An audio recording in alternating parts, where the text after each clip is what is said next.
Since yesterday we are discussing the linear block codes, as you can see in this block, the linear block codes has the k bits as an input, right? And n bits is the output. So the input, we call that as information bits because that's your information, original information. And the output, we call that as encoded bits because what we are doing inside the block encoder is trying to encode your code, right? And this output here, we have n, and n is supposed to be larger than k. Because this is a channel encoder, your output will have a redundancy, right? Since you have a redundancy at the output, of course the outputs, and the easiest example is repetition code. In this repetition code, you get the k inputs, and the output is going to be the repetition of the input 3 times. Because in this case, 3-1 repetition code, so therefore the output is going to be 3 times larger than input. You can have a 5-1 repetition code if you like. In that case, you repeat the 5 times, right? So you repeat the more times, you get more redundancy, meaning that it is more protective from the errors, right? Sometimes the channel is really bad, so you may have a large error. In that case, you want to increase the repetition rate. That way, you repeat more times, you are more robust up to the errors. That repetition code is a very simple example, but more common way of encoding in this block code is this way. So in this case, what you see is the output consists of your input here. So this information bits is exactly same as your original input, right? So you are going to put your input as it is, exactly same, and you're going to add some redundancy. And this redundancy, we call that as a parity. Okay? So you add some parity on top of your inputs. So therefore, your output size n is going to be larger because of redundancy.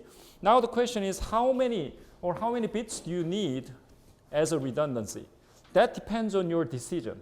You can add as many bits as you like. If you add some more bits, that means you have a more redundancy. That means you have a more robust. Okay? Onto your packet. So this is an example we saw yesterday.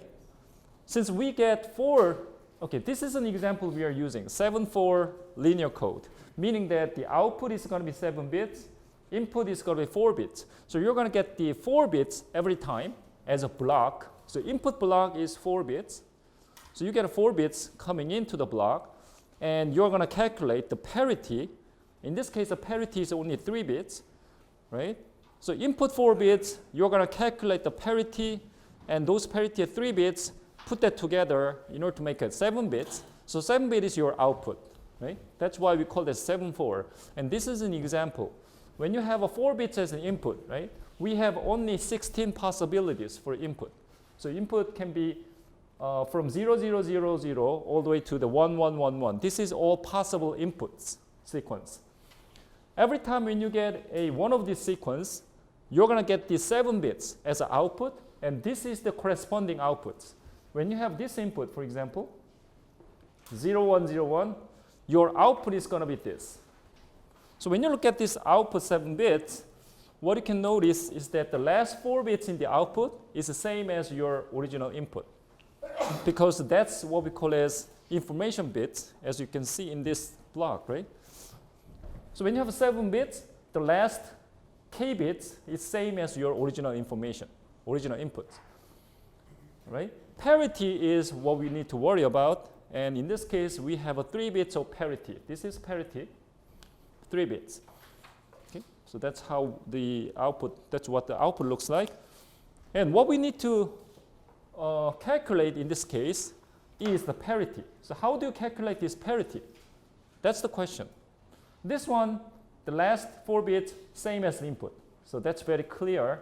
But how do you calculate those parity? That's the question. To do that, simply speaking, we are using a generator matrix.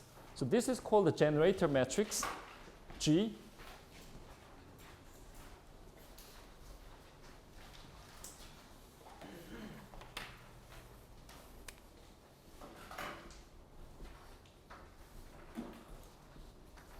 G is called the generator matrix.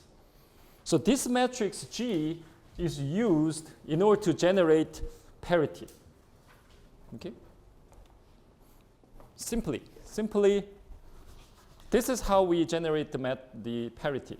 So let's look at the relationship. So this matrix is called G. You have here, same G here. M is the message. Message is the input in this case. So you have an input message here. And C is the code word. Code word is our output, 7 bits output. Okay? So as an example, let's use this one as our message. So our message has 4 bits. Put these 4 bits here, 1, 1, 0, 1. And let's put this G matrix here. Put this matrix.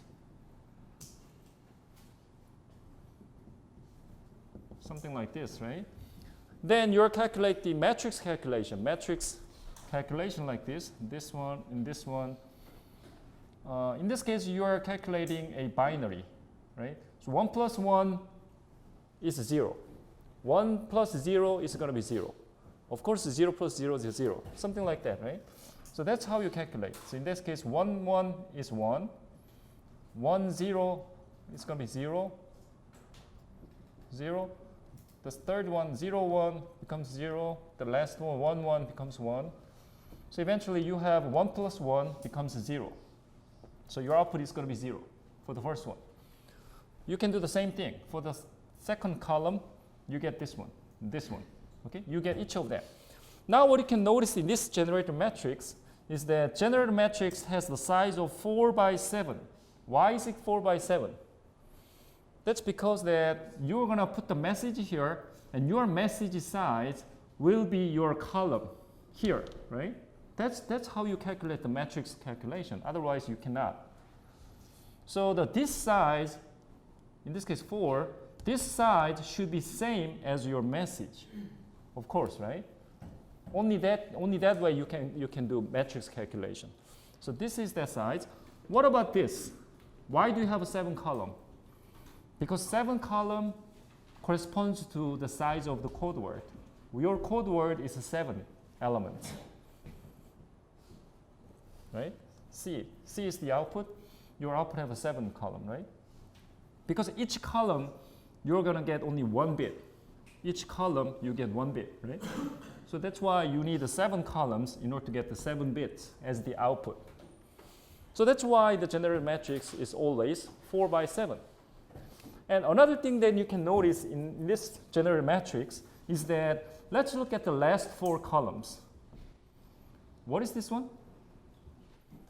This is identity matrix. Why do we have identity matrix here? What is special about what is special about identity matrix? Whenever you have an identity matrix and you are going to multiply it, your output is going to be exactly the same as your original one, right? So that's why we have here. Because the last 4 is same as your original input, right? That's why we have identity matrix at the last couple of columns in your generator matrix. So this is very special structure. Remember the structure here. Always you have identity matrix on the right side of the generator matrix. On the left side, in this case, we have 3 columns. This is what we call as like parity kind of column. Okay? So these 3 columns are creating parities. The last 4 columns simply just forward original message input to the output, right? So this is same anyway because of identity matrix. Only the first 3 columns contribute to calculate a parity. Okay? So that's the structure of generator matrix. So if we generalize it, this is what it looks like. As I said earlier, well, let's make it generalized. Okay? In that case, in this case, we have, let's look at the element P00, P10, all the way to Pk minus 10. What does that mean? We have what is the size of what is the number of rows? Number of rows in this case is k. Okay, you have k rows. Why do you have k rows? Because your input is k bits. What about the columns? How many columns do we have in here? We have n columns. Because your output is going to be n bits. Okay, you can count. We have n columns. Not only that, let's look at the last k columns. You can notice that this last k columns is going to be identity matrix. Okay, in this case, identity matrix by size of k by k. Identity matrix. Okay, that's the special structure. On the first this n minus k column, we call that as a p matrix, because this matrix here is creating a parity. Okay, that's what the generator matrix looks like. So since we separate the p matrix and identity like that, we can write it this way. Generator matrix, inside the generator matrix, we have a p matrix as well as k by k size of identity matrix. Put that together, that's going to be your G matrix. And size of the G matrix is going to be k by n. Okay? That's the structure of your generator matrix. If we have an example, let's say k equal to 4 and n equal to 7, then this matrix is going to be same as the previous matrix in the slide. Okay? But this is just general picture, generalized matrix. So this is how to create the parity. This is how to create your code word at the transmitter. We are talking about transmitter side, right? Because we are creating this code word and then transmit. We are talking about encoder right now. Encoder is part of your transmitter, right? This is the encoding part. So let's put an example here, simple example. Let's say k equal to 4 again. And let's say your message is like this, M0, M1, M2, M3, right? It can be 0, 0, 0, 0 or 1, 1, 0, 1, it doesn't matter. So you can have M0 to M3, we have 4 bits message, and your output code word has 7 bits. And we already know that the last 4 bits in the code word is same as this one, right? Same. We know that already. Now the question is, how can you calculate this parity? That's the question. How do you calculate the parity? This is the input, and from this input, we have to calculate this. In this case, the relationship on how to calculate parity is this way. This is how to calculate the parity. This. So what is this relationship? Let's look at a little bit more carefully here. What is C3? C3 is same as M0. Same. C4, same as M1. C5, M2, C6, M3. These are same thing, right? So let's put that in here because this is the calculation. This is the calculation that we calculate the parity. C0, this is C0, the first bit in the parity. First bit in the parity is simply a summation of these 3. This one, this one, this one. Just add it. But this one, we already know that. This one, same as this. This one, same as this. So this one actually is same as M0 plus M2 plus M3. Same thing. Same thing, right? Since this is an input, we already know this, so we can easily calculate this one. Let's put an example. Let's say we have 1, 0, 1, 1, 1. In that case, what is going to be C0? C0, we are taking this one, this one, this one, and add it to all those 3. And in this case, 1, 1, 1. So it's going to be 1, right? when you calculate the C0 based on this is 1, this is 1, this is 1. So when you add 3, the output is going to be 1. So your output is going to be 1. Let's do the second one, C1. C1 is a simple addition now as this one, this one, this one. You are adding these 3. So what's going to be the output in that case?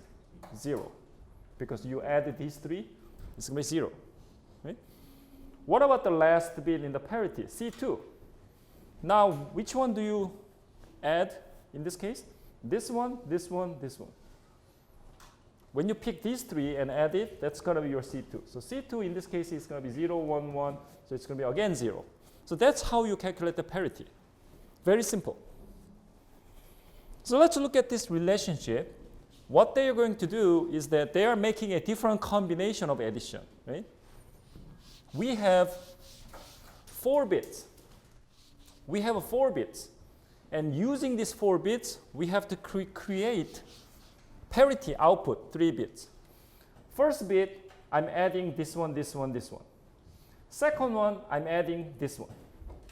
Third bit, I'm adding, the second one, I'm going to add these 3. The C2, I'm going to add this one. So let's look at how they do it, right? You are basically adding 3 of them with a different combination. Simply, that's what it is. Okay, you are adding this one, this one, this one.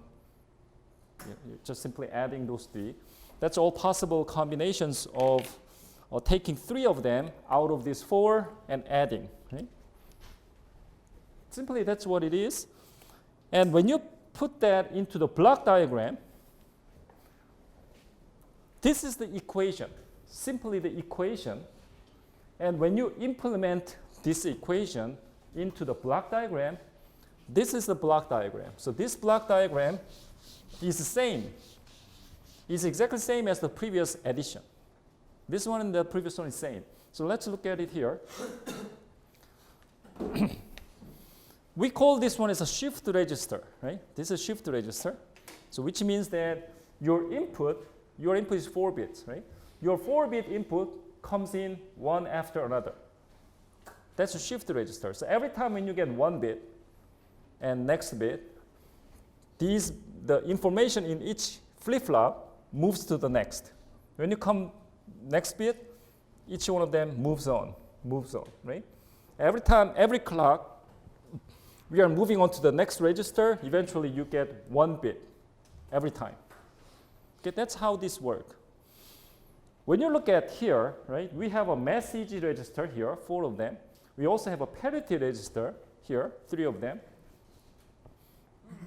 Eventually, what we want is that when this shift register runs with every clock, there will be eventually, after all this process, there is some value remaining in this register, parity register. Eventually, either 0 or 1 remains in the register. So that's the parity eventually. So when you look at the first one here, let's look at here. This is simply an addition of 3. Which one? This one. And this one. And this one. You are adding these 3 for the first one, right? That's what I said earlier as this, right? You are adding C3, C5, C6. C3, skip C4, C3, C5, C6. That's what you are adding here. That is same as this block diagram structure. You can say this is C3, C4, C5, C6. So the first one, you are adding C3, C5, C6. That's what you are having here, right? Simple addition. Now let's look at the second bit here in the parity. In the parity second bit, C3, C4, C5. Like that, right? You can do the same thing for the last bit. So that's how you implement the parity calculation in the hardware using shift registers. So this is simply a shift register based encoding circuit. This is encoder circuit using shift register. But this one, mathematically, same as this one. we are talking about the same thing, using mathematics and hardware. So this is an example. Let's take an example here. We are talking about hardware here, right? So let's look at the operation, how the hardware works. Let's say all the registers are initialized into 0. So you have 0 for all the registers, right? Or flip-flops. Our message is this one. This is our message. So let's put this message one by one into the encoder. So the first one comes in to the encoder. So let's put that in here. So we have a clock 1, the first clock. Every clock they are moving, right? Every clock 1 bit is coming into the circuit. So it's clock based. So when you have a first clock, the first bit moves into the circuit. Now that first bit goes into the first register. Now let's go on to the second clock. When you have a second clock, now the second bit was 0. Okay, just want to make sure. This is the original message. So second input was 0. So 0 comes in, and that moves in here. And this second bit is pushing whatever inside here to the next. So we already have 1 here before. That is pushed out, and that moves on to the next one. Okay, so that one moves on to that. At the same time, that one moves on to that one, also moves on to here, based on the hardware, right? Now let's move on to the clock 3. Clock 3, again, we have the third bit is 1. The third one moves into the circuit. That moves one. That one again push the value in the first register. First register moves to the second. Second register moves on to the third one. So every time this one moves on to the next, these parity bits are also affected. We also have a new value in the parity, right? Based on this logic. So that's how it works. So let's look at the 4 clock. So every time when you get a 1 bit, or every clock, you not only change the register in the circuit, but you also get the output. Because when you get the output, right, whatever you get an input here will go on to the output. Okay? So your output, in this case, is just directly connected. That means it's like identity in mathematics. That's identity, right? Because whatever input you have will be directly connected to the output. So your output will be same as the input, like that, right? It's directly connected. But here, in this circuit, the circuit is still running in order to calculate the parity. So now after clock 4, your output is going to be 1011, which is your original message. And at the same time, this parity calculation is already done. And now what you can see is that you will see some value remains in the parity registers after this calculation. Okay? Now what you need to do in the clock 5 is that we have no more input. We already used all those 4 inputs, 4 bits as input. Now this switch has to go down, because now we need this register value from this register and put that into a output here, right? So now the switch goes down like this. Once the switch goes down, whatever value here goes out.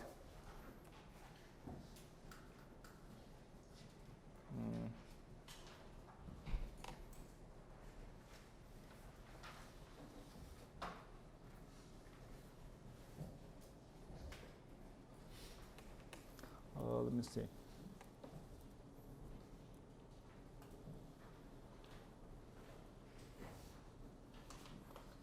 Okay. Yeah. There is some steps skipped here. it's clock from 5 to 7, but when you look at the clock 5, what you can see is that we have no more inputs coming in, but still these guys are moving. Still, you know, in clock 5, 6, and 7, each one of these is still moving. Clock 5, they move on. Clock 6, still move on. Right? They keep moving on. So eventually, when you go to all the way to clock 7, then you're going to get these 3 bits output from this switch. So we have one more bit here, so we get 7 bits as output eventually after all the clock 7. Okay, so that's the idea. So here, simply what's happening is, when you have a clock 1 to 4, whatever your input, just simply forward to the output. Okay? But in the meantime, your input goes on to this calculation also, and this hardware block is calculating parity. Okay? And by the time you finish sending these 4 bits as input, now the calculation in the parity is done. So your parity value is remain in this register. And then after that, you're going to switch down, go down to here. Then whatever value is remaining in the register goes out as a parity. And put them together, that's going to be your output code word. Simply, that's the idea. Okay, that's what's happening in the transmitter. So far we discussed the encoding of your message. Okay, so that's the encoder. So what is the encoder? Simply, let's say encoder, you're going to get the k bits, and your output is going to be n bits. Okay, so n is larger than k. So this is transmitter side. You know that this is encoder. Once you are done with the encoding, now what's happening is this encoded bit is now transmitted into the channel. Okay? This one now is transmitted. And once it is transmitted, what's happening is that you can have some error in the channel. Okay? There's always errors in the channel. And then you're going to receive it. Let's say R. Whatever you receive, now in the receiver, you're going to put that into the decoder. Okay? And then the output of the decoder, you're going to have the k bits again. Here, input of the decoder, R, of course, this is again n bits. Right?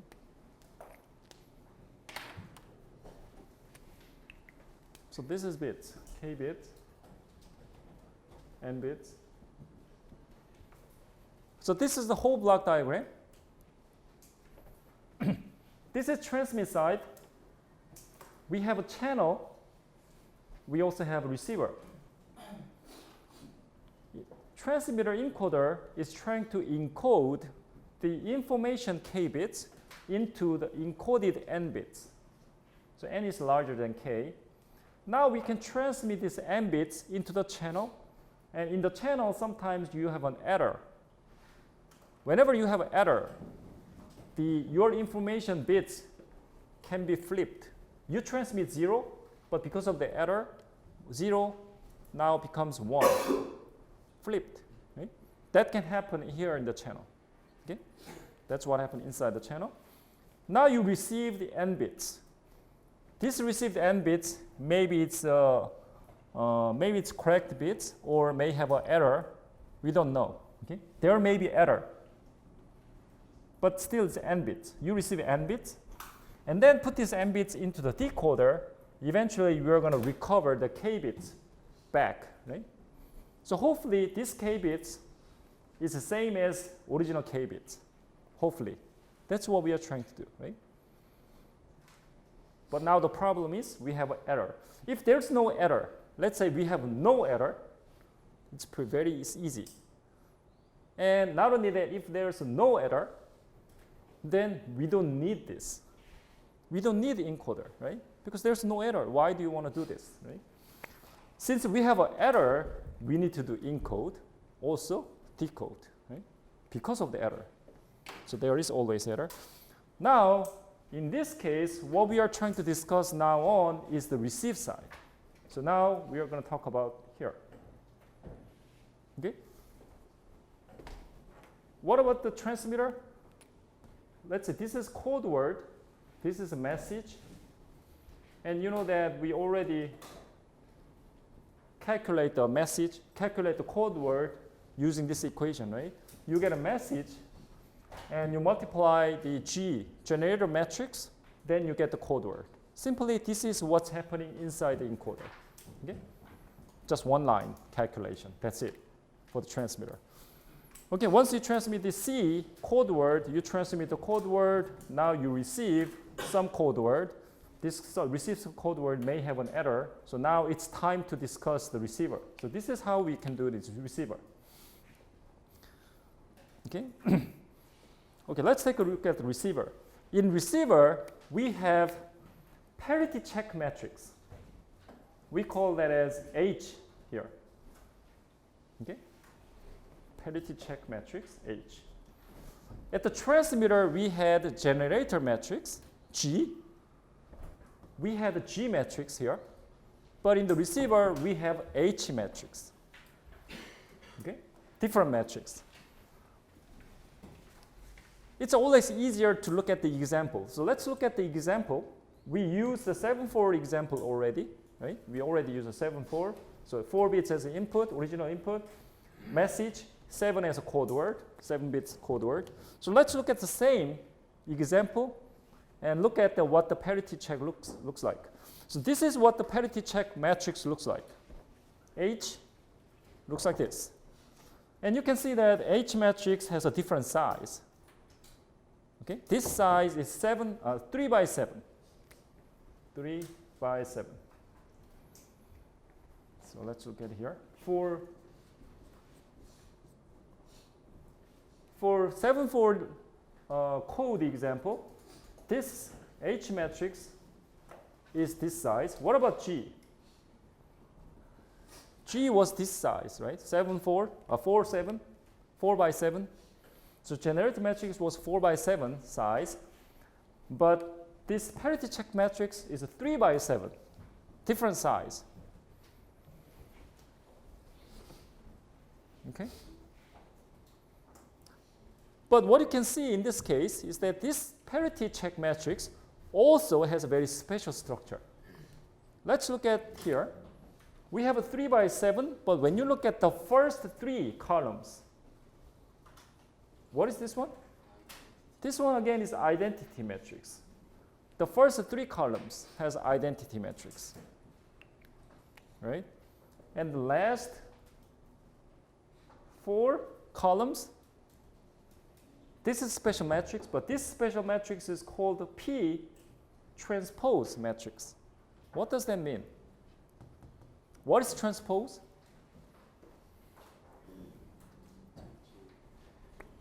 You know transpose matrix, right?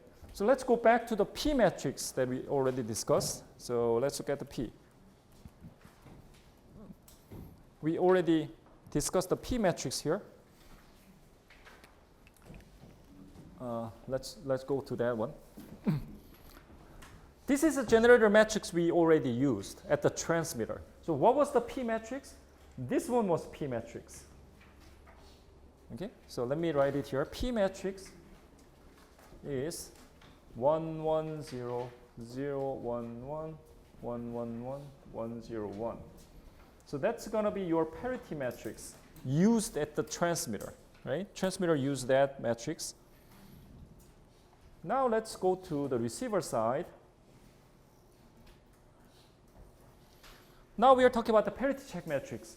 And parity check matrix has a very special structure because we have identity matrix here on the first 3 columns. And the last 4 columns is going to be P transpose matrix. And when you look at this P, this is a P matrix. Let's calculate the transpose of the P. Then you're going to get this. Okay? This is a P matrix we already used, and you can just simply transpose. You're going to get this matrix. So calculate the P transpose and put it here with identity matrix. Then you can simply get this parity check matrix. Okay? So this is somehow related. This H matrix is very closely related with the generator matrix this way. So this picture here is a generalized picture. What is the size of H in general case? General means that you have NK, not 74, but NK code. You get the K bits as input. Your output code word is N bits. In this case, what's going to be the size of H? H is N minus K times N.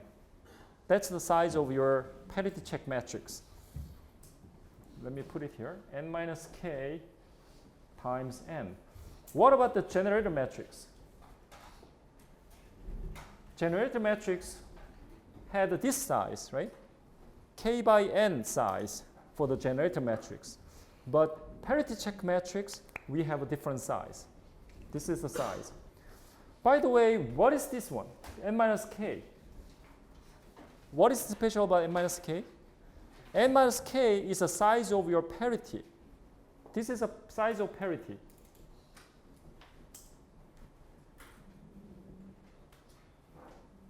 Okay, this is size of parity. So that is the structure of parity check matrix. Now let's move on to the next one. At the receiver, we're talking about here receiver. Receiver, one very important thing is to evaluate syndrome. So we have a syndrome. So what is syndrome? In this case, the syndrome is like this. We are transmitting 7 bits here. Let's say n is 7, so we are transmitting 7 bits. Let's put an example. The 7 bits you are transmitting, for example, right? Let's say this is you are transmitting. So you transmit 7 bits. Now in the channel we have errors sometimes. Now the question is, which one has an error and how many errors you have? Okay? We don't know, right? But depending on which one has an error, we have a different syndrome. So where do you put an error and how many errors you have, that's all syndrome. Okay? So syndrome basically means that, you know, where's the error pattern? Error pattern means a syndrome. Okay? So here in the receiver, what we are trying to do is that we need to calculate the syndrome first. Simply speaking, we need to calculate the error pattern. We need to find out where is the error. Once you find where is the error, then you can correct it. Okay? That's what we are trying to do. So in order to find out the error pattern, we have to calculate the syndrome. And we also have to calculate the error vectors. So let's take a look at the simple relationship here. We write the error vector E equals R plus V. So what that basically means is here V is a transmitted code word and R is the received code word, and we have an error in the channel. So how do you calculate the error? Let's say, how do you calculate the R? Received vector is always transmitted vector plus error. That's the relationship here, right? Now we are trying to say the E. So what is E in this case? Since R equal to V plus E, E equals to R minus V. But we are talking about the binary calculation here. So minus is same as plus. Because 0 minus 0, 0 anyway. 1 minus 0, 1. 0 minus 1, again 1. 1 minus 1 equal to 0 anyway. So all these things is same as plus. Okay, minus plus same in this case. Because we are talking about binary here, right? We are talking about the bits. So that's why E equals to R plus V, R minus V, same thing. Right? So that's how you get this relationship. your error vector is simply received vector plus transmitted vector. Then you get an error pattern.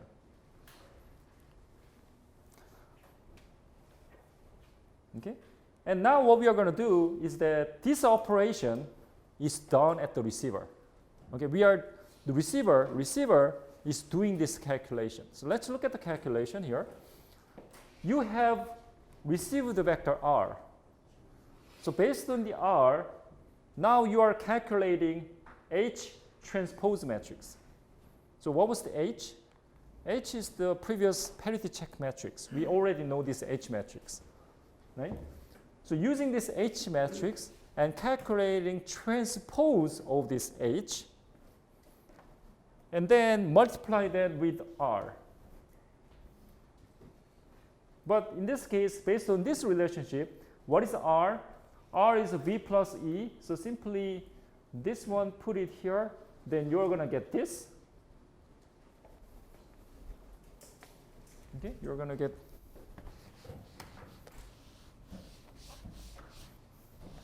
simply replace the R with this. Then you're going to get this relationship. So now let's separate these two. You're going to get E times H transpose plus V times H transpose. But when you separate these two terms, the second term here, this is the perfect answer. Because this one is the transmitted vector times H transpose. Whereas this first one is the error times H transpose. This part here, we call that as a syndrome. So we call this one as a syndrome. So this is the error pattern or error vector. And that is the syndrome we are talking about here. So we want to calculate this. Okay, this is what we are trying to do. So let's move on. Let's put an example. Very simple, actually. This is very simple.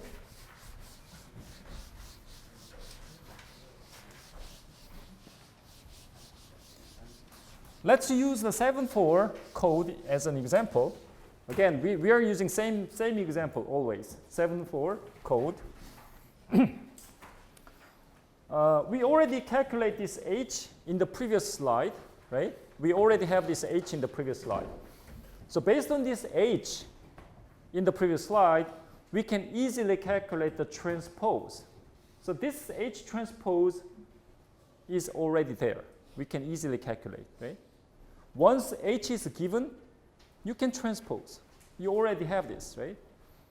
Now what we need to do is that we are just doing all this process. So let's say we have 4 bits encoding and transmit into the error channel. Maybe there's an error. We don't care. Maybe some bits is an error. Okay? And then we receive something. We receive some 7 bits. And let's say that this is what we receive as an example. Okay? So let's say we receive this one as an example. This is received vector. Now what we need to do is that based on the previous calculation about syndrome, what we are doing is we are calculating this one. H transpose is already there. We received this R, so just calculate. Just put this together and 7, 7, you get 1. So 1 bit. 7, second column, you get 1 bit. This one, last column, you're going to 1 bit. You get 3 bits, right? Once you calculate the R times H transpose, eventually you're going to get 3 bits as the output. Right? Because this is 1 by 7, this is 7 by 3 matrix. So you put this matrix together and calculate this, your output is going to be 3 bits. Okay? Once you do this calculation, your output is going to be 0, 0, 0. Which means that if your syndrome shows you 0, 0, 0, that means no error. Okay? 0, 0 means is that, oh, your received vector has no error. This is how we detect the error. Okay? So once you calculate the syndrome, you get 0, 0, 0. Then what do we need to do? if the syndrome shows you 0, 0, 0, that means there's no error. Then what you need to do is that drop this parity, because this parity is only used for error detection. So we already know there's no error. So just drop it. This is your original information, right? Just take it safely, right? And you are confident now that this has no error. You just take it and move on. Okay? That's how we do it. Now let's take on another example. Let's say now we get this bit is received. Okay, now we receive this code word. This is received vector, again 7 bits. Let's do the same thing. Let's say we calculate the syndrome here. Same way, we have R 7 bits and multiply that with the H transpose, put that together and calculate this, right? Then again, you get the 3 bits as a syndrome. In this case, okay, you can actually calculate this one with the second column. So let's do that. 0, 0 shows you 0. The 1 here is 1. Let's 0, 0, 0, 0. Last, fourth one, this 1, 1 is 1. 1, 2, 3, 4. This one, 1, 1, again 1, 1, 0, 1, 0. Last one, 1, 0, 0. Okay, so that's how you do it, right? So it turns out that you have 3 ones, so it's going to be 1. So you get 1 for the second column. First column, third column, you get 0. But now the syndrome is not 0, 0, 0, unfortunately. That means there is an error somewhere. Okay, something is wrong. We have to get 0, 0, 0. Okay, that means no error. But in this case, it's 0, 1, 0, so something is wrong. Now what you need to, that's what we call a syndrome. Okay? Now what we need to do is that we have to compare this syndrome with your original parity check matrix. Now you are going to compare. Okay, comparison is done this way. Your syndrome is 0, 1, 0. So now, using this syndrome 0, 1, 0, now you're going to search which column has 0, 1, 0. In this case, the second column has 0, 1, 0, right? Your syndrome says 0, 1, 0, and search it, and it looks like a 0, 1, 0 column is on in the second column. It matches, right? Once you find the matching column, that means this bit is error. In this case, the second bit, right? You have error in the second bit. That's how you do error detection. Okay? Second bit is an error. That's how we know. Once you know that, what do you need to do? This bit is an error. Right? So what do you need to do? You have to flip it. Because 1 means error, so you have to flip it. Change it back to 0. In that case, we have no error. Actually, this one is the no error vector. I intentionally add some error here. And it looks like error is perfectly detected, right? Because I intentionally add error here in the second bit. And based on this whole scenario, we detect the syndrome. And syndrome shows that second column is in error. So we corrected error. Once we correct it, we have no error. Okay, now you drop this and take this message. What about that, let's say, in some cases, right? Let's say your syndrome shows 1, 1, 1. Just an example, okay? What about your syndrome has 1, 1, 1? In that case, you do the same thing again. If the syndrome shows 1, 1, 1, now you're going to search which column has 1, 1, 1. Which column? This one. This column has 1, 1, 1, right? So that basically means that this bit is an error. So you are going to flip that. If that is 1, make it 0. If that is 0, make it 1. Because this bit is an error in that case. Okay? So that's how you detect the error. Also, that's how you correct the errors. So this table shows you the error pattern and corresponding syndrome. So after you calculate syndrome, right? Syndrome may show you these possible cases. This is all possible syndromes. Sometimes you get this syndrome. Okay, sometimes you get syndrome this or this syndrome. So, depending on the case, you get different syndromes. If you get the syndrome 0, 0, 0, that means there's no error. Because this is error pattern, 0 means no error, right? 1 means this is the position you have an error. There's no 1 here, so meaning there's no error. So whenever you have no error, completely no error, syndrome will be always 0, 0, 0. But let's say you have some other syndrome, for example, like 1, 1, 0, then based on this mapping, you have this syndrome, that means this bit is in error. This is error pattern. And what you can notice in this error pattern is that you have only one, right? Only one bit is in error. So what does that mean? That basically means is that with the 7, we are talking about 7-4 code, right? 7-4 code has 3 parity bits. With the 7-4 code, 3 parity bits, you can correct only 1 bit. Only 1 bit you can correct it. You can only 1 bit pattern, you can detect it, you can correct it. Actually, detection is different. You can only correct 1 bit. Once you find the syndrome, then you know that which bit is in error, right? And then you can correct it, right? But when you look at this, right, you see that the only thing you can see in this error pattern is only 1 bit. Each one is a different position, different bit position, error position, but still it's only 1 bit. What about that? What about you have 2-bit errors?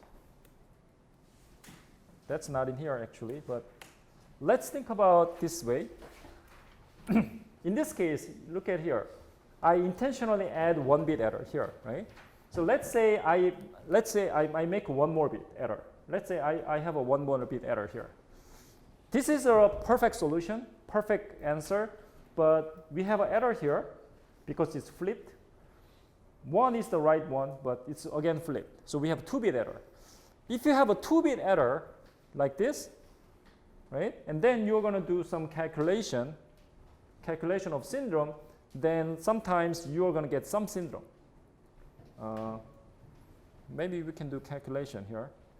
Let's do this calculation. Again, you are doing calculation syndrome this way, same way.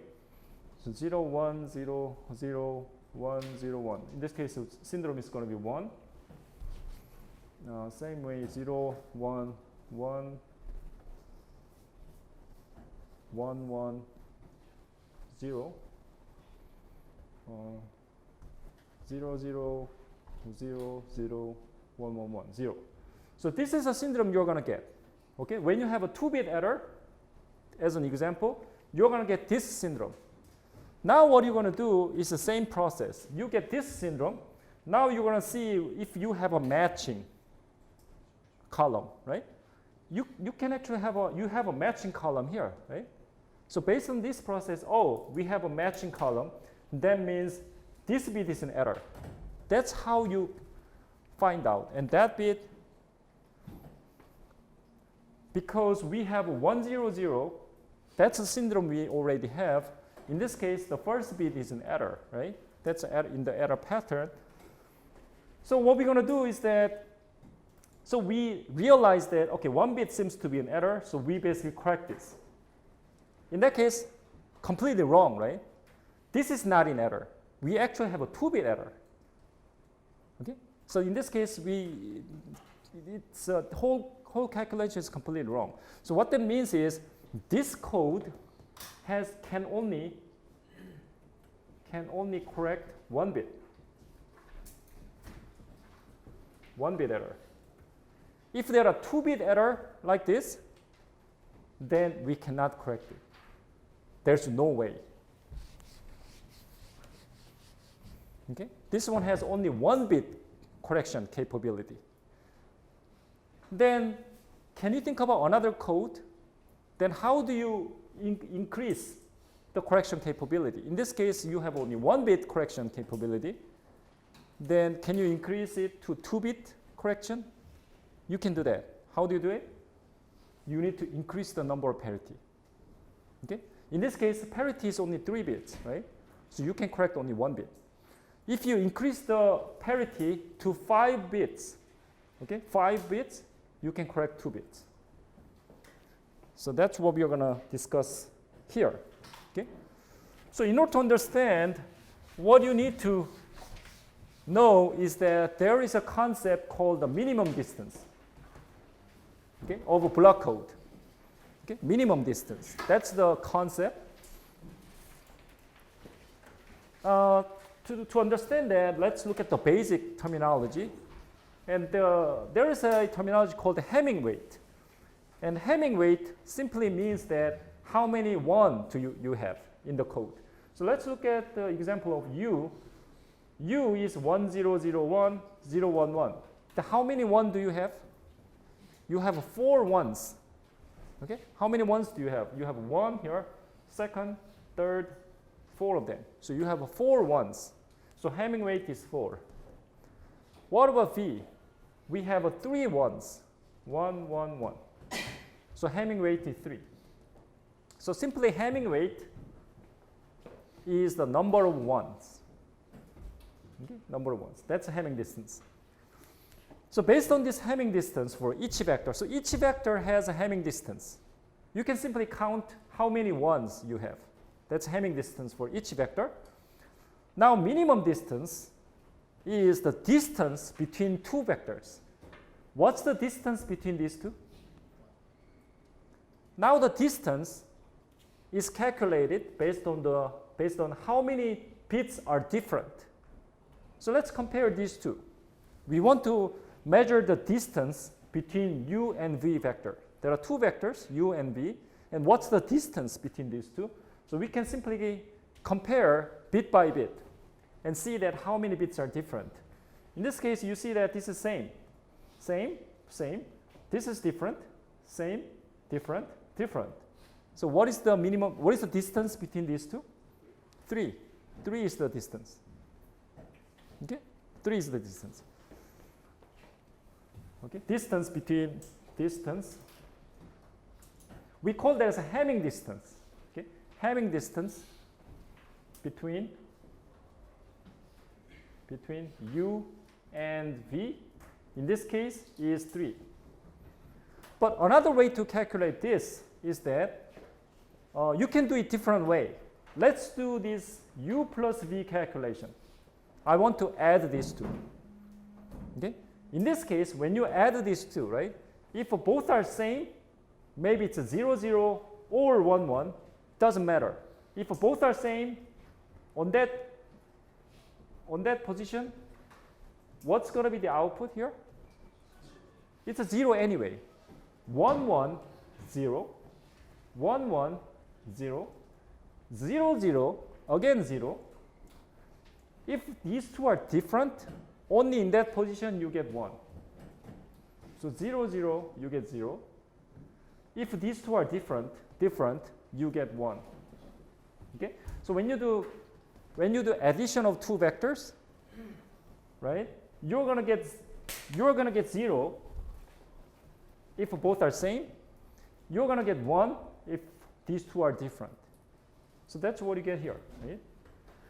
And what is the Hamming weight of this one? Hamming weight of this vector is 3 because we have 3 1s. And that is the same as the Hamming distance. So Hamming distance simply is how many bits are different. But that is the same as you are simply adding it and count a number of 1s. Both are same one, same thing. You can calculate either way. Okay, so those 3 are now the different bits. These 3 are different position, different bit position, and that makes the distance between these 2 vectors.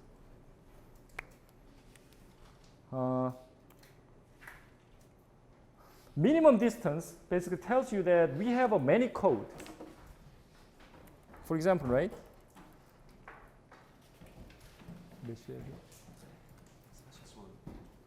Okay.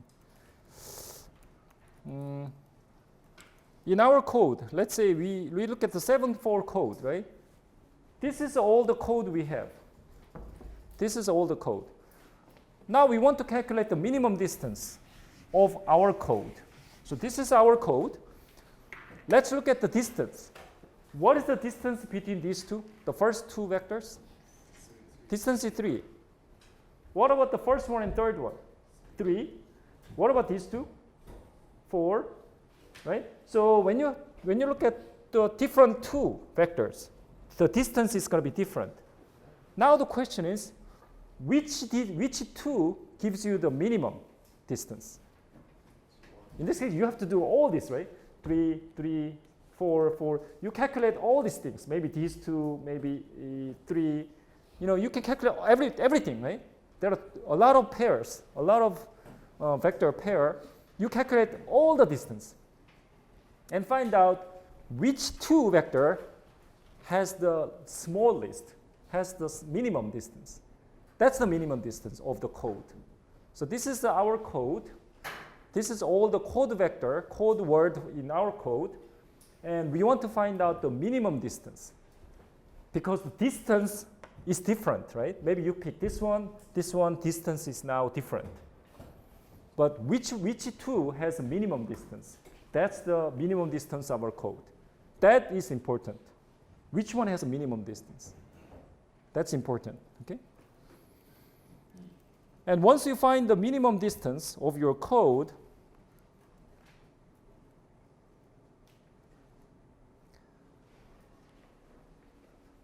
that's this one. So what if you find out minimum distance of your code,